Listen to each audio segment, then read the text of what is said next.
Class 10th। आज हम बात करेंगे चैप्टर नंबर 2 सिविक्स की, दैट इज़ फेडरलिज्म। तो फेडरलिज्म समझने से पहले हम बात करें तो हमने फर्स्ट चैप्टर में देखा था कि दो कंट्रीज़ का कंपैरिजन दिया हुआ था, श्रीलंका और बेल्जियम। तो जो बेल्जियम है उसने अपने कॉन्स्टिट्यूशन में एक बहुत बड़ा चेंज किया था और फेडरलिज्म को अपनाया था, जबकि श्रीलंका ने इसके अपोजिट ऐसा नहीं किया था और पावर को शेयर नहीं किया था। तो यहाँ बात आई फेडरलिज्म की। अब हम जानते हैं कि ये फेडरलिज्म है क्या। बेसिकली फेडरलिज्म एक सिस्टम है, सिस्टम में डिवाइड किया जाता है पावर्स को बेसिकली, है ना। तो दो लेवल्स में इसको डिवाइड किया ही जाता है। जो एक है सेंट्रल गवर्नमेंट यानी जो सेंट्रल अथॉरिटी होती है, और सेकंड होता है जो कॉन्स्टिट्यूएंट यूनिट्स होती हैं यानी जो स्टेट्स होती हैं उनमें।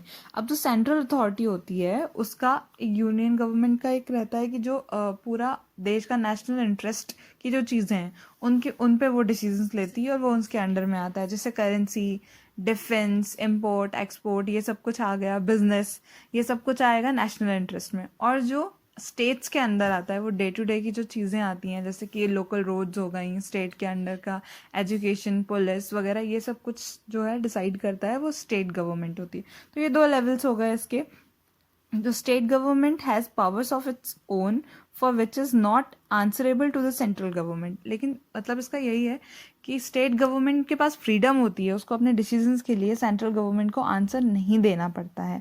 Both these governments are separately answerable to the people. मगर जो स्टेट गवर्नमेंट है वो भी और जो यूनियन गवर्नमेंट है वो भी पीपल के लिए आंसरेबल होती हैं, रिस्पॉन्सिबल होती हैं, दोनों को जवाब देना पड़ता है।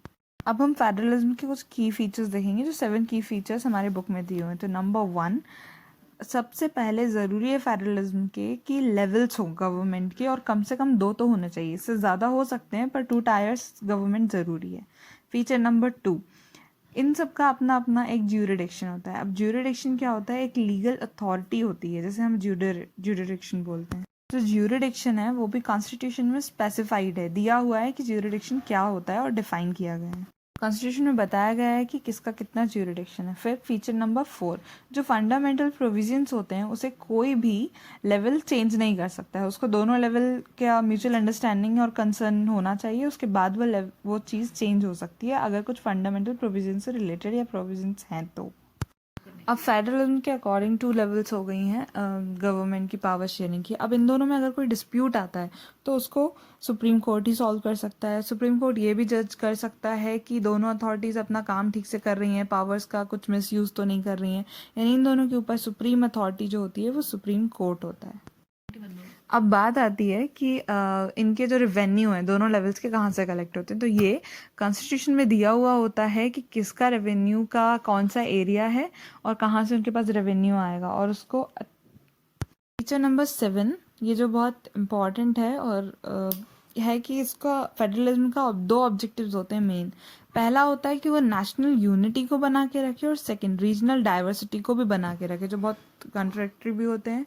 और इस तरीके से हम ये भी बोल सकते हैं कि an ideal federalism system has both aspects, mutual trust and agreement to live together. Mutual trust भी होना चाहिए और एग्रीमेंट भी होना चाहिए साथ में रहने के लिए। और ये जो बैलेंस होता है म्यूचुअल अंडरस्टैंडिंग का और एग्रीमेंट टू लिव टुगेदर का, ये बहुत ज़्यादा डिपेंड करता है कि हिस्टोरिकल बैकग्राउंड क्या है और कॉन्टेक्स्ट क्या है। तो 2 टाइप्स के ये फेडरलिज्म होते हैं, एक होता है कमिंग टुगेदर, एक होता है होल्डिंग टुगेदर।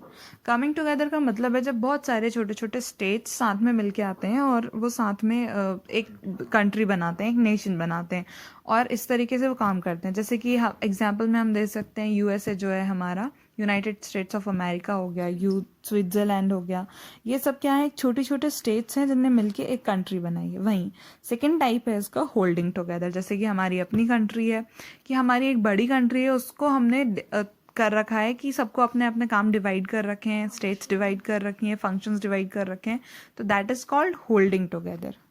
तो इसके एग्जाम्पल में भी इंडिया, स्पेन और बेल्जियम आ जाते हैं। अब इसका जो होल्डिंग टुगेदर वाला सिस्टम होता है उसमें ये फैक्ट है कि जो यूनियन गवर्नमेंट होती है वो ज़्यादा पावरफुल होती है। और हाँ, कभी कभी ऐसा होता है कि कुछ स्टेट्स को स्पेशल दिए जाते हैं फंक्शंस और पावर्स, बट फिर भी यूनियन गवर्नमेंट जो होती है वो मोस्ट पावरफुल होती है। नेक्स्ट टॉपिक है हमारा what makes India a federal country. तो इंडिया जो है वो फेडरल कंट्री है, ये इसलिए भी हम पता कर सकते हैं क्योंकि जो हमने फेडरलिज्म के भी फीचर्स पढ़े थे, की फीचर्स 7, वो सारे के सारे हमारे कॉन्स्टिट्यूशन में हैं। हालांकि एक भी बार कॉन्स्टिट्यूशन में इंडिया को फेडरल नेशन नहीं कहा गया है, यूनियन ऑफ स्टेट्स कहा गया है, पर फिर भी एक फेडरलिज्म है हमारी कंट्री में। तो कॉन्स्टिट्यूशन में ओरिजिनली 2 टायर सिस्टम को बताया गया था गवर्नमेंट के, फिर उसके बाद में उसको अमेंड करके 3 टायर कर दिया गया, जिसमें पंचायत और म्यूनसिपालिटी को भी ऐड कर दिया गया। ये हो गया 3 टायर सिस्टम। इसके पास जो पंचायत और म्यूनसिपालिटी है यानी 3rd टायर जो है, उसके पास अपना एक ज्यूरिडिक्शन होता है।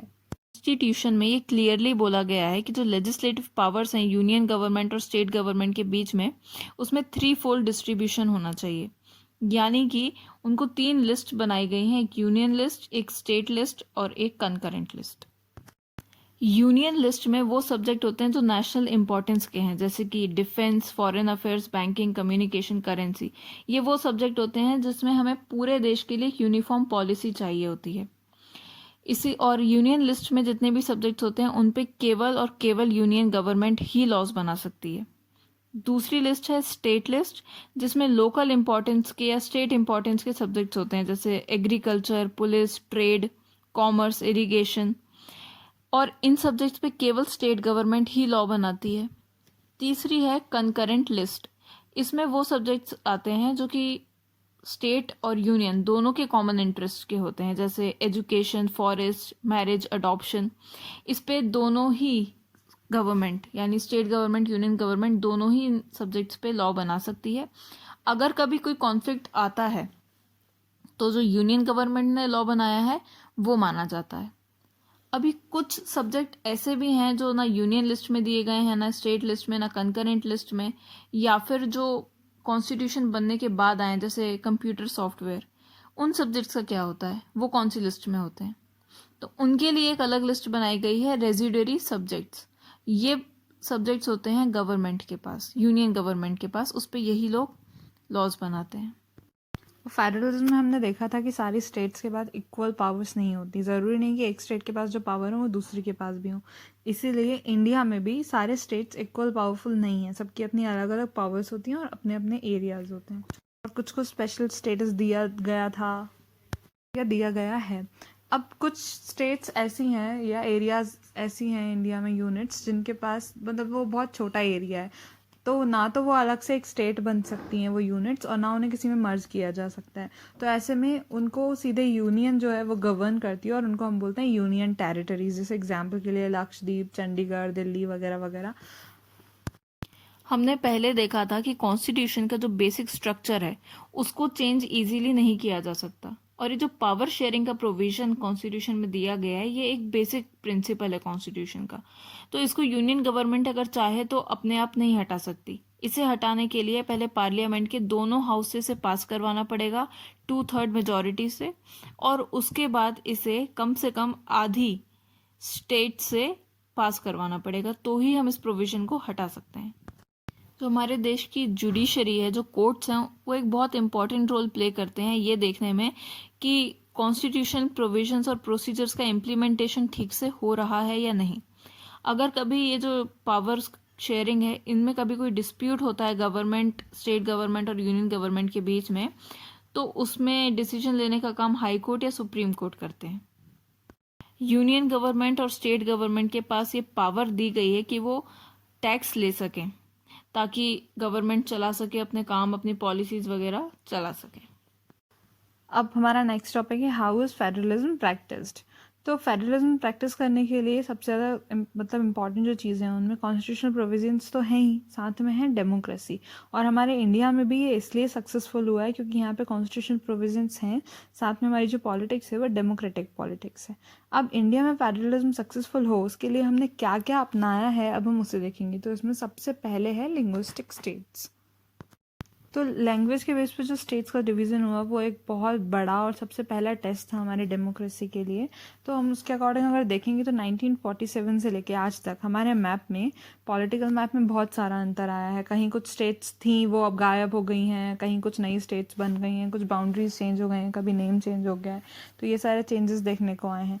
अब कुछ स्टेट्स को तो लैंग्वेज के बेस पे डिवाइड किया गया है, मगर कुछ स्टेट्स को उनकी एथनिसिटी, उनकी जोग्राफिकल कंडीशंस और उनकी कल्चर के बेस पे डिवाइड किया गया है, जैसे उत्तराखंड, नागालैंड और झारखंड। जब भी डिमांड की जा रही थी कि लैंग्वेज के बेस पे स्टेट्स को डिवाइड करें, तो हमारे जो पॉलिटिकल लीडर्स थे वो बहुत डर गए थे कि कहीं इससे बहुत प्रॉब्लम ना आ जाए, यूनिटी बिखर ना जाए। लेकिन जब बाद में ये करना ही पड़ा डिमांड को देखते हुए मजबूरी में, तो बाद में रियलाइज़ हुआ कि ये बहुत अच्छा डिसीजन रहा और इससे और भी यूनिटी हमारी कंट्री में हो गई है और एडमिनिस्ट्रेशंस ईजियर हो गए हैं। अब जो सेकंड टेस्ट है हमारी डेमोक्रेसी के लिए, फेडरलिज्म के लिए, वो था लैंग्वेज पॉलिसी। तो ये एक चीज़ है कि हमारे देश की कोई भी नेशनल लैंग्वेज नहीं है, हिंदी हमारी नेशनल लैंग्वेज नहीं है, पर ये एक ऑफिशियल लैंग्वेज है हिंदी। पर फिर भी हिंदी को देश में 40% लोग सिर्फ बोलते थे, इसलिए बाकी सारे लैंग्वेजेस को भी प्रोटेक्ट करना बहुत ज़रूरी था। तो 21 शेड्यूल्ड लैंग्वेज भी हमारे कॉन्स्टिट्यूशन में एडेड है। तो ये जो 21 शेड्यूल्ड लैंग्वेज हैं, अगर कोई सेंट्रल गवर्नमेंट वाला कोई एग्ज़ाम दे रहा है, जॉब के लिए कुछ भी कर रहा है, तो वो इन 21 लैंग्वेजेस में किसी भी एक लैंग्वेज को चूज़ करके उसमें अपना एग्ज़ाम दे सकता है। फिर हर जो स्टेट है उसकी ज़रूर एक स्टेट लैंग्वेज होती है ऑफिशियल। कॉन्स्टिट्यूशन जिस टाइम फॉर्म हुआ उसमें एक प्रोविज़न था कि 1965 तक ही सिर्फ हम इंग्लिश को लेके चलेंगे और उसके बाद इंग्लिश को हटा दिया जाएगा। पर कुछ स्टेट्स थी जहाँ पे इंग्लिश बोलने वाले लोग बहुत ज़्यादा थे, जैसे कि तमिलनाडु, नॉन हिंदी, वो लोग हिंदी को जानते ही नहीं थे, तो उनका डिमांड रही कि इंग्लिश को चलना चाहिए, कंटिन्यू चलना चाहिए। और तमिलनाडु में ये मूवमेंट बहुत वायलेंट हो गया कि इंग्लिश को नहीं हटाना चाहिए। उसके बाद भी लेकिन जो गवर्नमेंट है, सेंट्रल गवर्नमेंट है इंडिया की, उसकी ये पॉलिसी रही है कि वो इंडिया को और स्प्रेड करेगी, हिंदी को स्प्रेड करेगी। और लेकिन फिर भी ऐसी कोई पॉलिसी इन लोगों ने नहीं अपनाई। जैसे श्रीलंका में उन्होंने अपनी सिन्हल लैंग्वेज थोप दी थी, इन्होंने बहुत सॉफ्टली इसको स्प्रेड करने के प्रोग्राम्स किए, मगर किसी पे भी थोपा नहीं है। और इसी के कारण, इस फ्लेक्सिबिलिटी के कारण ही इंडिया का फेडरलिज्म बहुत सक्सेसफुल भी रहा है। अगला टॉपिक है सेंटर स्टेट रिलेशंस। फेडरलिज्म को मजबूत बनाने के लिए एक बहुत ज़रूरी चीज़ है सेंटर स्टेट रिलेशंस को ठीक करना। पावर शेयरिंग का जो अरेंजमेंट है ये कॉन्स्टिट्यूशन में दिया गया है, लेकिन असली में ये कितना काम करता है, कितना सक्सेसफुल रहता है, ये डिपेंड करता है रूलिंग पार्टीज पे कि वो इन अरेंजमेंट्स को कैसे फॉलो करते हैं। बहुत लंबे समय तक इंडिया में यूनियन में और स्टेट में एक ही पार्टी रहती थी। इसका मतलब ये है स्टेट गवर्नमेंट में ये जो हम बात कर रहे हैं पावर शेयरिंग की, वो वाकई में कोई बहुत ज़्यादा उनके पास राइट्स थे नहीं, क्योंकि गवर्नमेंट तो एक ही थी। तो सेंटर ही सारे डिसीजंस लेती थी और स्टेट्स को बोलती थी कि तुम्हें ऐसा करना है, वैसा करना है। उनके पास अपने ऑटोनॉमस कोई राइट्स नहीं होते थे। इसके बाद जब बाद में ऐसा टाइम आया कि कुछ स्टेट्स में अलग पार्टी होती थी और सेंटर में अलग पार्टी होती थी, तो जो सेंट्रल गवर्नमेंट होती थी वो कई बार कॉन्स्टिट्यूशन का मिसयूज करती थी, अपने पावर्स का मिसयूज करके स्टेट गवर्नमेंट्स को डिसमिस कर देती थी जहाँ पे कोई राइवल पार्टी रूल करती थी। फिर बाद में ये सब चेंज आया 1990 में, जब रीजनल पॉलिटिक्स शुरू हुई और स्टेट्स में अलग पार्टीज बनने लगी और सेंटर में अलग पार्टी बनने लगी, और इसको हम कोलिशन गवर्नमेंट भी कहते हैं। कोलिशन गवर्नमेंट यहाँ से शुरुआत होती है कोलिशन गवर्नमेंट की भी। कोलिशन गवर्नमेंट क्या होता है, जब सेंटर में किसी भी एक पार्टी को मेजॉरिटी नहीं मिलती थी, तो बहुत सारी मेजर पार्टीज होती हैं और वो रीजनल पार्टीज के साथ मिलके या दूसरी छोटी पार्टीज के साथ मिलके एक अलायंस बनाती हैं और गवर्नमेंट बनाती हैं। कोलिशन गवर्नमेंट से एक नया कल्चर शुरू हुआ पावर, जिससे कि लोगों ने पावर शेयरिंग को रिस्पेक्ट करना शुरू किया और स्टेट गवर्नमेंट को ऑटोनॉमी देना शुरू किया। और इसका सपोर्ट किया सुप्रीम कोर्ट ने भी, जिसने गवर्नमेंट को, मतलब स्टेट गवर्नमेंट की को डिसमिस करना डिफिकल्ट बना दिया यूनियन गवर्नमेंट के लिए। अगर देखें तो पावर शेयरिंग जो है फेडरलिज्म में, वो ज़्यादा इफेक्टिव है इंडिया में पहले के टाइम से। नेक्स्ट टॉपिक है डिसेंट्रलाइजेशन इन इंडिया। डिसेंट्रलाइजेशन का मतलब क्या होता है कि जब हम सेंटर और स्टेट गवर्नमेंट से कुछ पावर्स लेके और लोकल गवर्नमेंट को दे देते हैं, तो उसे कहते हैं डिसेंट्रलाइजेशन। अभी तक हमने पूरे चैप्टर में गवर्नमेंट के 2 टायर्स पढ़ लिए हैं, यूनियन गवर्नमेंट और स्टेट गवर्नमेंट। लेकिन हमारी कंट्री इतनी बड़ी है कि उसको हम 2 टायर गवर्नमेंट से नहीं चला सकते। मतलब यहाँ पे कुछ स्टेट्स इतनी बड़ी हैं जो कि यूरोप के कुछ देशों से भी बड़ी हैं। उत्तर प्रदेश की पॉपुलेशन जो है वो रशिया से बड़ी है। कुछ ऐसी स्टेट्स हैं जो इंटरनली बहुत डाइवर्स हैं। तो इसलिए ज़रूरी ये हो जाता है कि स्टेट्स के अंदर भी पावर शेयरिंग हो। इससे नीड शुरू हुई एक और टायर की, 3rd टायर की, जिसे कहा गया लोकल गवर्नमेंट। लेकिन इसकी नीड हमें क्यों ज़रूरी हुई? क्योंकि ऐसी बहुत सारी प्रॉब्लम्स, ऐसी बहुत सारे इश्यूज़ हैं जिनको हम लोकल लेवल पे ही सेटल कर सकते हैं। जो वहाँ के ही लोग हैं वो उन प्रॉब्लम्स को ज़्यादा अच्छे से जानते हैं, वो अपनी लोकेलिटी को और अच्छे से जानते हैं। उन्हें पता है कि वो कहाँ से रेवेन्यू कलेक्ट कर सकते हैं, कहाँ पे उस रेवेन्यू को स्पेंड कर सकते हैं एफिशिएंटली। इसके अलावा जो लोग होते हैं, लोकल लोग जो होते हैं, उनका डायरेक्टली पार्टिसिपेशन होता है डिसीजन मेकिंग प्रोसेस में।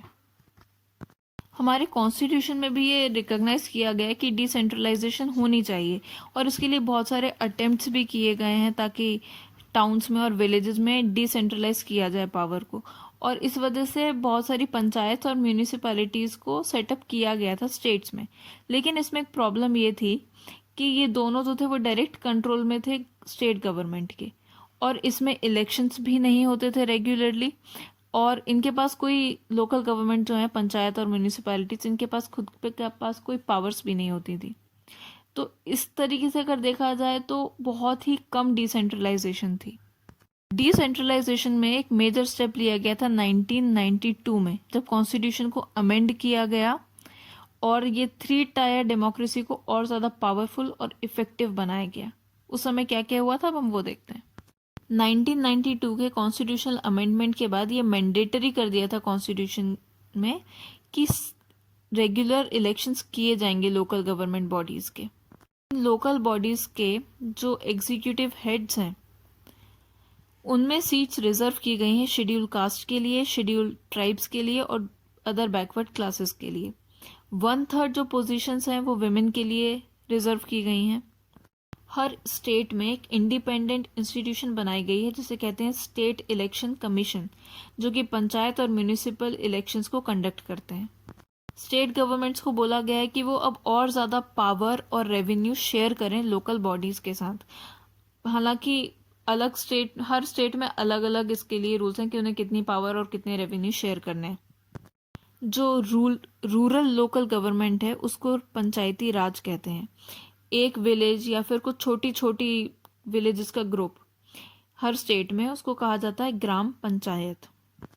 ये जो पंचायत है इसमें कौन कौन होता है? वार्ड मेंबर्स होते हैं जिनको पंच कहते हैं, और एक प्रेसिडेंट होता है जिसको सरपंच कहते हैं, और इनको डायरेक्टली इलेक्ट किया जाता है जितनी भी अडल्ट पॉपुलेशन है उस वार्ड में रहने वाली उन लोगों से। बॉडी है जो पंचायत है, ये उस पूरे विलेज के लिए डिसीजन मेकिंग का काम करती है। जो पंचायत है ये ग्राम सभा के सुपरविजन के अंडर काम करती है, और उस विलेज में जितने भी वोटर्स होते हैं वो सब उसके मेंबर्स होते हैं, और उन्हें साल में कम से कम 2 या 3 बार मिलना ही पड़ता है एनुअल बजट को अप्रूव करने के लिए और ग्राम पंचायत की परफॉर्मेंस को रिव्यू करने के लिए। लोकल गवर्नमेंट जो है ये डिस्ट्रिक्ट लेवल तक भी रहता है। अभी हमने देखा था ग्राम पंचायत, अब बहुत कुछ ग्राम पंचायत को मिला के बनाया जाता है पंचायत समिति या फिर ब्लॉक या फिर मंडल। तो मतलब कोई एक बड़ा गांव या छोटे छोटे कुछ गांव को मिला के ग्राम पंचायत बनाई जाती है, और कुछ ग्राम पंचायतों को मिलाकर पंचायत समिति बनाई जाती है। इसके जो मेंबर्स हैं यानी पंचायत समिति के जो मेंबर्स हैं उनको पंचायत के लोग इलेक्ट करते हैं। किसी भी एक डिस्ट्रिक्ट में जितनी भी पंचायत समितियां होती हैं उन सबको मिला के बनाया जाता है जिला परिषद, और इसमें ज़्यादातर जो मेंबर्स होते हैं वो इलेक्टेड होते हैं। इसमें लोकसभा के मेंबर्स भी होते हैं, कुछ दूसरे ऑफिशियल्स भी होते हैं, और डिस्ट्रिक्ट लेवल की बॉडीज़ के जो मेंबर्स होते हैं वो भी जिला परिषद के मेंबर होते हैं। जिला परिषद का जो चेयरपर्सन है वो जिला परिषद का पॉलिटिकल हेड होता है। अभी जैसे विलेज में जो लोकल गवर्नमेंट है उसको कहा जाता है पंचायती राज, वैसे ही अर्बन एरियाज में जो लोकल गवर्नमेंट होती है उसको कहा जाता है म्यूनिसिपैलिटीज़। तो टाउन्स में म्यूनिसिपैलिटीज़ होती है, और जो बड़ी सिटीज़ होती हैं इनको मिला के बनाया जाता है म्यूनिसिपल कॉरपोरेशंस। और इन दोनों में यानी म्यूनिसिपैलिटीज़ और म्यूनिसिपल कॉरपोरेशंस दोनों में ही इलेक्टेड मेंबर्स होते हैं। म्यूनिसिपल चेयरपर्सन जो होता है वो म्यूनिसिपैलिटी का पॉलिटिकल हेड होता है, और म्यूनिसिपल कॉरपोरेशन में जो उसका पॉलिटिकल हेड होता है उसको मेयर कहते हैं। तो हमने नया सिस्टम बनाया है गवर्नमेंट का यानी लोकल गवर्नमेंट का, ये दुनिया में कहीं पर भी सबसे बड़ा एक्सपेरिमेंट है डेमोक्रेसी में। अभी अगर देखा जाए तो म्यूनिसिपैलिटीज़ और पंचायत में पूरे देश में लगभग 36 लाख से भी ज़्यादा इलेक्टेड रिप्रेजेंटेटिव्स हैं, और ये नंबर जो है वो दुनिया के कई देशों की पॉपुलेशन से भी ज़्यादा है। लोकल गवर्नमेंट को जो कॉन्स्टिट्यूशनल स्टेटस दिया गया है, इससे हमारी कंट्री में डेमोक्रेसी को और ज़्यादा बढ़ावा मिला है, विमेन रिप्रेजेंटेशन बढ़ा है पॉलिटिक्स में। लेकिन फिर भी अभी भी बहुत सारी प्रॉब्लम्स हैं लोकल गवर्नमेंट में। जैसे इनके इलेक्शंस तो अब रेगुलरली होने लगे हैं, लेकिन ग्राम सभा जो है उनको रेगुलरली लगाया नहीं जाता। बहुत सारी स्टेट्स ऐसी हैं जिन्होंने अब तक पावर्स जो हैं अच्छे से ट्रांसफ़र नहीं की हैं लोकल गवर्नमेंट्स को, रेवेन्यूज़ अभी भी अच्छे से नहीं देते हैं उनको। तो अभी भी बहुत टाइम है कि हम सेल्फ गवर्नमेंट शुरू अच्छे से कर पाएँ, अच्छे से उन्हें सेटअप कर पाएँ।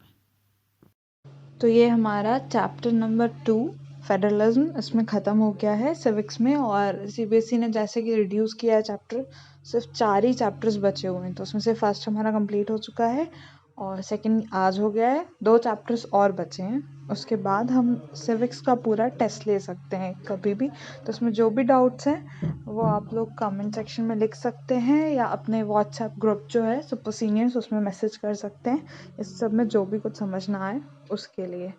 और बाकी जो उसके क्वेश्चन आंसर्स हैं चैप्टर के वो आप लोगों को देखने हैं और समझना है। क्वेश्चन आंसर्स खुद से सॉल्व करने की कोशिश करनी है। अगर वो नहीं समझ में आते हैं तो फिर आप लोग डाउट्स अपने दे सकते हैं कि कहाँ पे आपको प्रॉब्लम आ रही है। बाय।